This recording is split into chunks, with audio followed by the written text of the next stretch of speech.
Welcome back. In this video, I will guide you how to merge and center cells in Excel. First, you need to select the cells and click and drag to highlight the range of adjacent cells. For example, A to C. Then head to the Home tab. Locate the alignment group and click the Merge and Center. And this is what you are looking for. Moreover, if you have a data in the cells and when you try to combine them, you will see that this pop-up message. Note that only the content in the top left cell will be kept.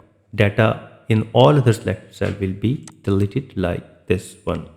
Moreover, if you want to use the Windows shortcut, then select the cells you want to merge and then press the Alt HNC.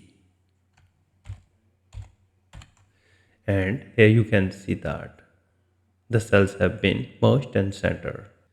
Moreover, there is an alternative method which is the merge cells in each row separately rather than into one large block. Like for example, select the all these four column, then head to the alignment group and again click on this icon and click on the merge across. And whenever you type any data in that cell, it will be pasted on the right side of the cells. Then you have to select and go to the alignment group and make it center. And this is what you can merge and center cells in Excel. So if you think this video is helpful, please support my channel. Thanks for watching.